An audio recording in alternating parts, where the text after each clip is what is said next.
Good morning guys, outfit check. Oops. Yan yung outfit ko for today. At yan din ang outfit ni Isabel. Ayan naka-yellow siya ngayon. Alright, pupunta nga pala kami ngayon sa Philippine Embassy. Mag-apply kami ng passport ni Isabel guys. So 10 months na si Isabel ngayon. At ngayon pa lang kami mag-apply ng passport. Actually guys, bala ko sana mag-apply ng passport ni Isabel is yung mag 1 year old na siya. Kasi para matagal mag-expire. Para mag 6 years old na siya saka na mag-expired kasi hanggang 5 years old yung passport.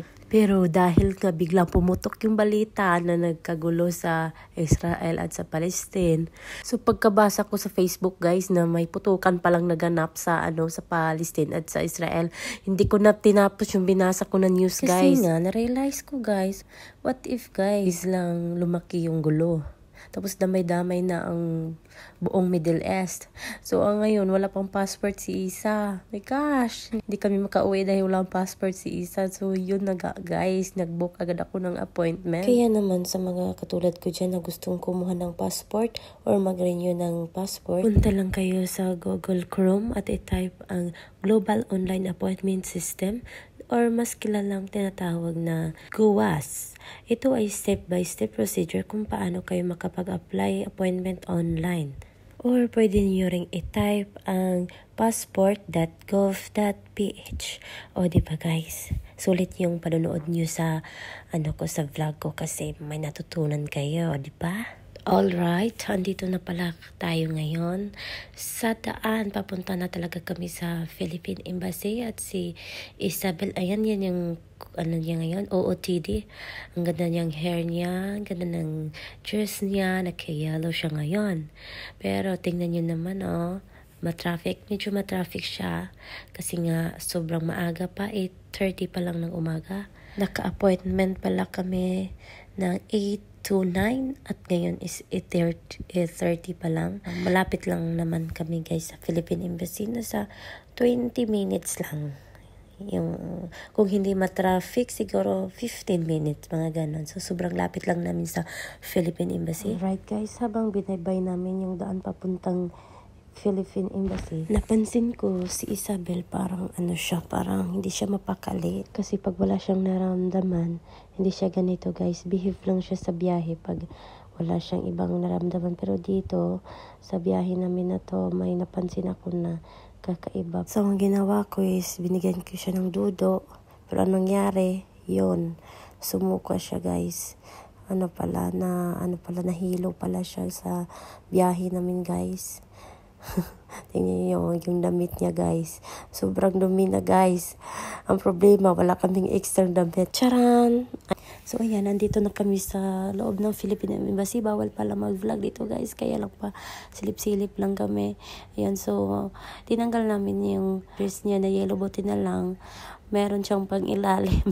Buti na lang talaga in last minute, naisipin ng mama ko na maglagay ng pang-ilalim para hindi siya masyadong malamigan sa loob kasi nga may AC. So yun na nga guys, ang nilagay pa ni mama na pang-ilalim is yung kay Kuya Ono pa na dati pa na damit ni Kuya Ono. Dito na pala kami guys, nakikita niyo, pumila na kami. Sobrang bilis lang namin dito guys kasi nga may appointment na kami. So yun, ito na nga, tapos na kami guys, nandito na kami sa labas. Ganun lang guys, sobrang dali lang pag meron kang appointment. So anyway, nakikita niyo ba yung nakikita ko? Diba? Yan sino na may alam dyan?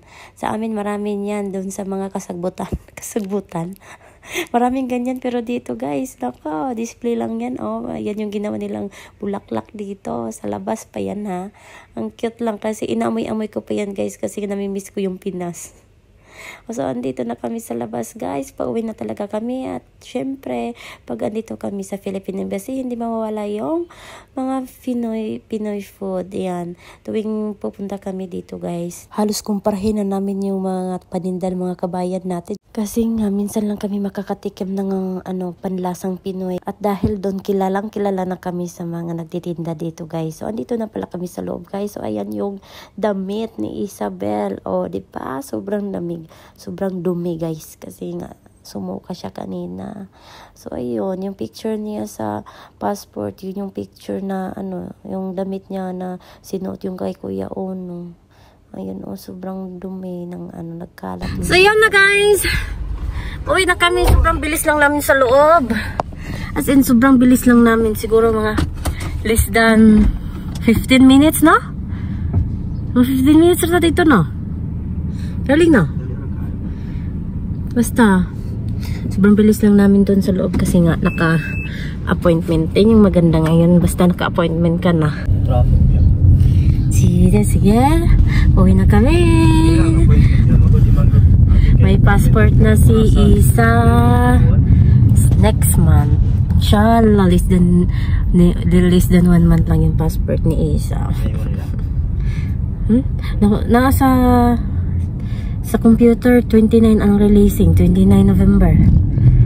So, pero usually naman, nakita ko dun sa releasing sa computer nakalagay 29. Pero usually naman, less than 1 month lang yung ano nila, releasing. Mabilis lang. Uy, antok na yarn. Nahilo yan si Isa kanina, kaya sumuka siya. So, sayang yung damit niya. Kay Kuya Uno pa naman tong damit niya, pang ilalim. Buti na lang talaga.